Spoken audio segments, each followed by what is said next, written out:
Fleet to quarters. Run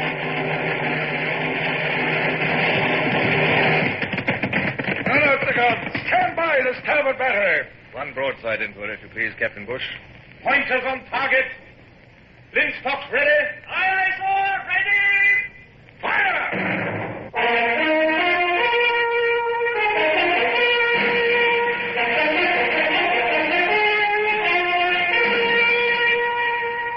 Presenting Michael Redgrave as C.S. Forrester's indomitable man of the sea, Horatio Hornblower.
I'm an old man now, and my memory is discursive. Perhaps it's an old man's impatience and eagerness that has made me hurry on with these memoirs without regard to their order or date, but as I near the end of my chronicle, I remember much that was vital in my career that I've omitted. Surely the year 1811 was one of the most fateful of those years. I was a prisoner in the hands of the French. It seemed nothing would break the monotony until one evening.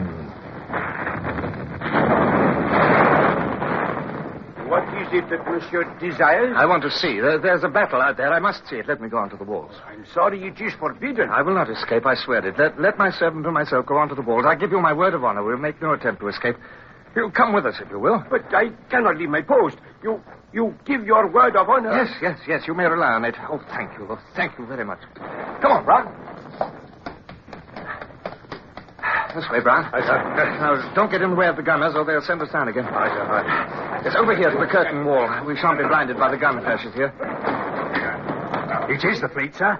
You can see them lit up by their own broadsides. They're sailing down in line ahead past the Frenchies. Oh, there's the Pluto, sir. Yes. You can see the Admiral's flag at her mizzen. That's the Caligula astern of her. Excuse me, sir. What's that little red glow out there? Where? Over there. Right out at the entrance of the bay. Seems to be getting brighter, sir. This is a fire ship. Oh, I see. Oh, good work. Our men are bringing in a fire ship. Just the thing for a squadron at anchor. Yes, you can see it now. It's a small brig. And it's alongside the Turenne, sir. Yeah. The Turenne was that ship that got away from us. She's not getting away from this, by heaven. Let's look at her masts. The fire's running up them already. There goes our magazine. Oh, she'll drift down onto the French squadron. Oh, it ain't fair, sir. Us stuck up on here with all that going on. Yeah, look at our ship. Look, the Sutherland on the beach. Ah, she's a fire, sir. What they must have sent a boarding party and fired her. Oh, well done. They won't have the privilege of keeping even the wreck of a British ship. That's a wonderful night's work, Brown.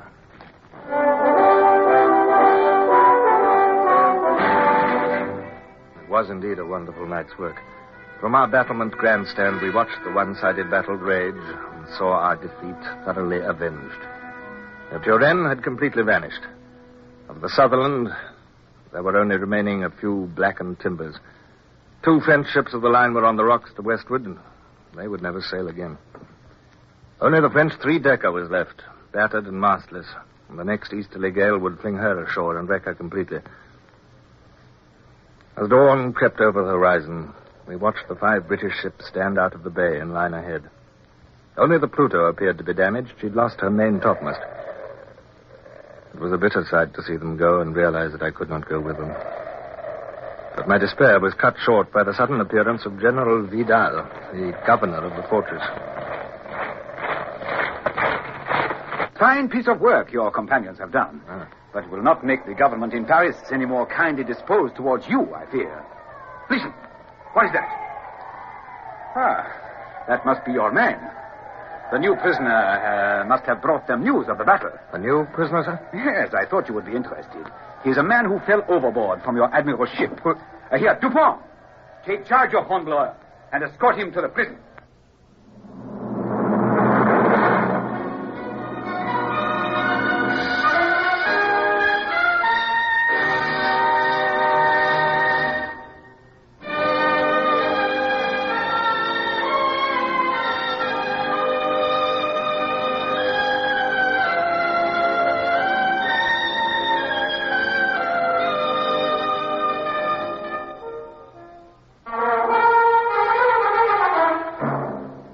Back in my room, I paced to and fro, my mind seething.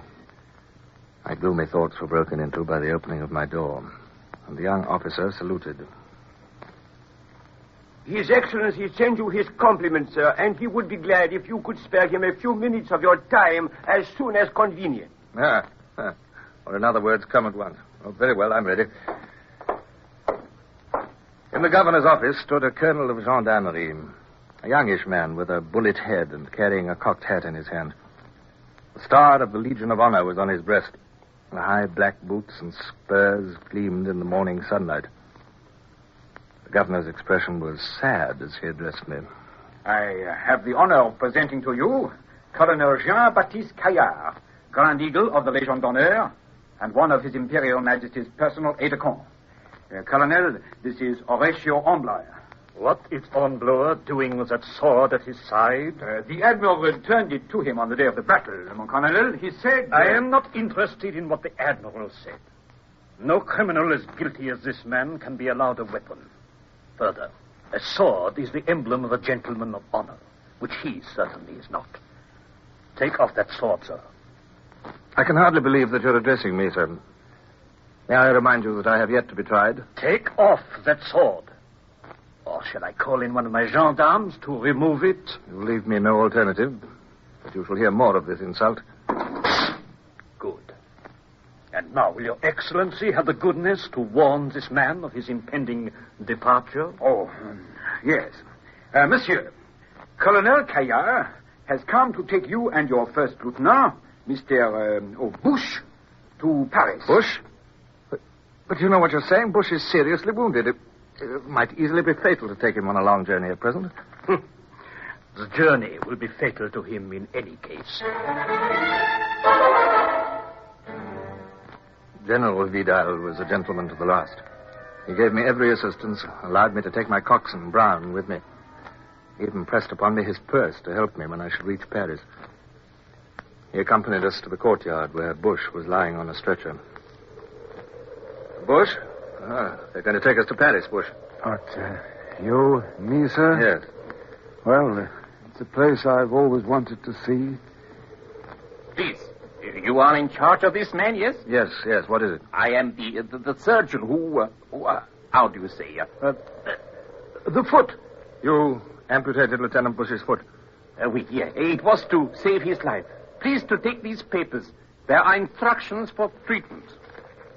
Any surgeon in France will understand them. Yes, thank you. Here is a parcel of dressings. Thank you.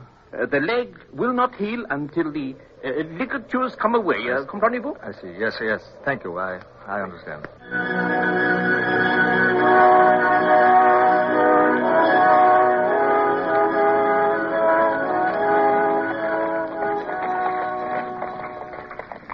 How are you feeling, Bush? Better? I do feel a bit better today, sir. Since you got that last ligature out, I think it's healing. Good. I don't mind telling you, I thought we'd lost you a few nights ago. Didn't you, Brown? Yes, he looked pretty ticklish, sir. Rare good job you done, sir. Me? I don't know what I've just done without you. I never knew you could turn your hand to so many things. I wish to heaven I wasn't such a burden to you, sir. Oh, rubbish. If only I could help myself. Hello? What's going on? As far as I can make out, sir, one of the horses has gone lame. Oh. They've unharnessed it. Two of them are just taking it off to find a smith. Oh, as though this confounded journey wasn't long enough. Seems as though all our lives have been spent in this leathery old coffin. Up, we're off again with only 3 horses, sir. Getting late. The weather looks threatening.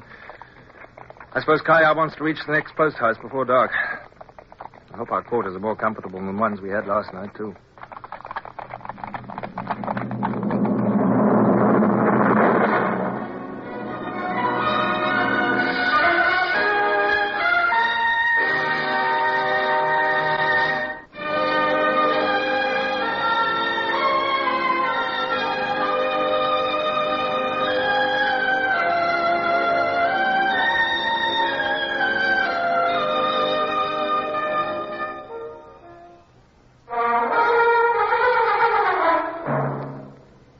Time dragged on, and the afternoon merged into premature darkness. I began to wonder if we were going to reach a post house. Progress with 3 horses was slow. They were facing into a bitter wind, a wind which promised snow. And we could hear Kaya cursing and urging the coachman at intervals.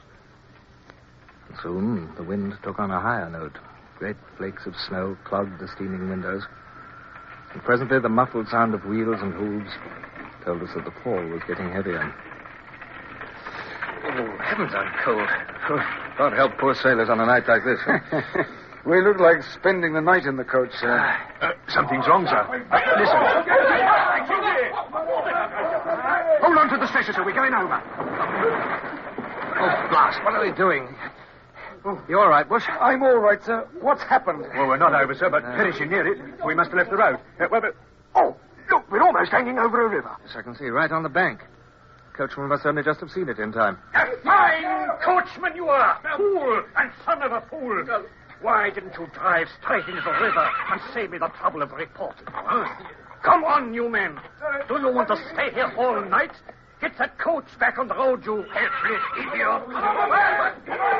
Oh, excuse me, sir, it's heavy. If the gentleman inside would get out, we would have a better chance. They can please themselves. Get out and help or spend the night in the snow. Brown, come closer to me. Do you see that boat on the river? Did you see it as we stopped? Yes, sir. A rowing boat moored to a post.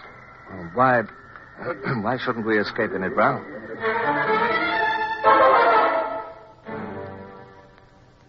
6 minutes from the time I had conceived the idea, we were in the boat and free on the Black River. In the darkness and with the bustle going on round the coach, we'd slipped away unnoticed. I wrapped Bush in blankets and my cloak and propped him in the stern sheets. Go on, give me a scull, Brown. What is that? Now, you fend off port side, I'll take starboard. Oh, the boat's spinning and punching like mad, sir. I can't get a grip. We seem to be caught on a rock. The water's pouring in. Heave here, Brown. Now, together. All you've got. Keep clear. We're through. That was a near thing. Yes, too near for my liking, Bush. I hope there's not many more of those. Is there a bailer in the boat? Yes, sir. I saw it when we got in. Where on it? Here it is. Well, bail then. I'll take the sculls. Any idea where we are, sir? Oh, it's difficult to say. Can't be the Rhone. It must be the Loire. If it is, it runs into the Bay of Biscay. That's, 400 miles away. Oh, that'll be a useful run, sir. Hello. The keel's scraped again, sir. Yeah. I believe we're coming to another rapid.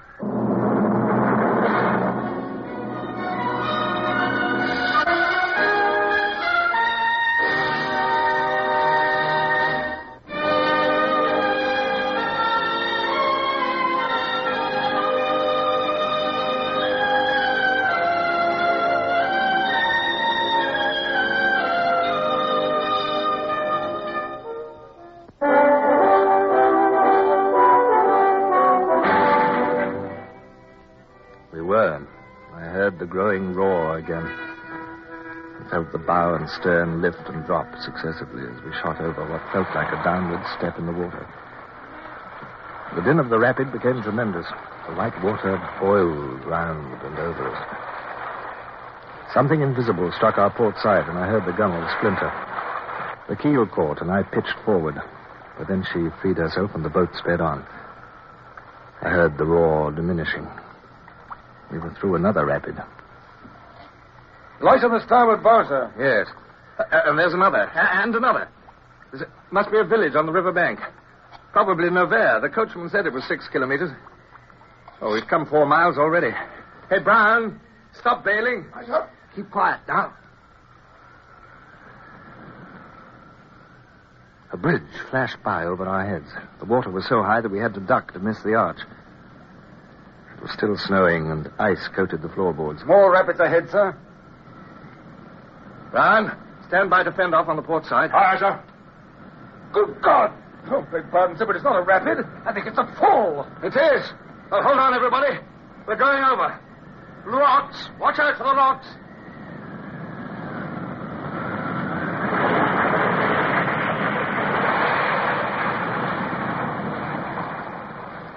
Steep, steady wave at the foot of the fall was as solid as stone as we hit it. The boat vanished from under me, and I felt myself strangling underwater and scraping over the rocky bottom. It was agony. I got a single gulp of air, and then I was under again. The grinding of the rocks on the riverbed was louder than thunder. Another precious gulp of air which seared my lungs like fire, and then I was under again. My reeling brain guessed what was happening. I was caught in the swirl below the fall. I was being flung in a circle, now on the surface and now right down on the bed. The pain in my chest and the deadly grip of the icy water on my limbs were numbing me. I was losing the desire to fight. I only wanted to be still and die. Suddenly, something touched my hand. I gripped it. It was a piece of board with nails in the end of it. A plank from the boat, now shattered into fragments and whirling around with me. With a last convulsive movement, I thrust hard at the bottom with the plank as I went down again. I came up, caught a breath, and another, and then another. And I floundered and stumbled, and then fell and lay gasping in only a few inches of water at the edge of the fall. Oh, there! Captain! I'm here. Oh, thank God, sir. Thank God. The captain's here, Mr. Bush. I heard Bush's feeble voice reply, and it shocked me to my feet. If Bush were alive, he must be looked after. There's a light out there, sir. House, I expect. Well, we must get to it, even if it does mean surrender. Aye, sir. If we don't get Bush to warmth and help, he'll die. We'll carry him up. Aye, sir. Get your arms around our shoulders, Bush. No, sir. Lift. Come on. It's not far. How did you get out of the river? Current took us to the bank at once, sir. I see. I'd only just kicked my blankets off when I touched a rock, and there was Brown holding me out. Thank God. Why don't you leave me and go for help, sir? Just about ready to drop. No, we'll get you up the bank. The light's nearer now. I felt as if I would give a fortune to lay down my burden and drop in the snow. It was ironical, too, that the three of us had been within yards of each other in the water. Yet, while the other two had been carried to safety, I had been dragged under. They would never know of my bitter struggle for life. Somehow I felt an absurd sense of grievance against them. My head was reeling again. My strength was nearly gone. No. Not much, Father, sir. This seems to be a garden of sorts. Yes. We staggered a few more steps, slipped down an unseen incline, and halted in the square of light cast by a big lighted window on the ground floor of the house.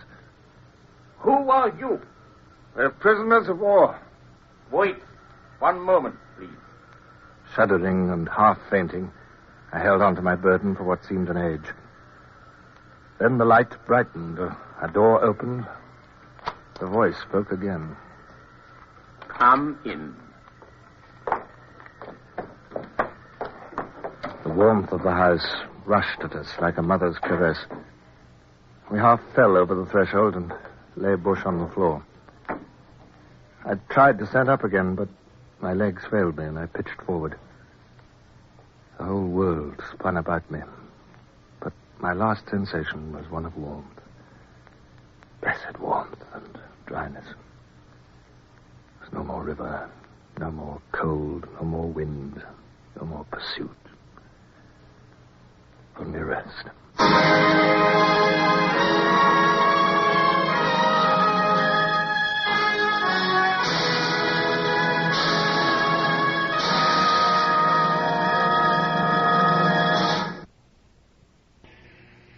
Horatio Hornblower, starring Michael Redgrave, is based on the novels by C.S. Forrester. Music composed and conducted by Sidney Torch. Produced by Harry Allen Towers.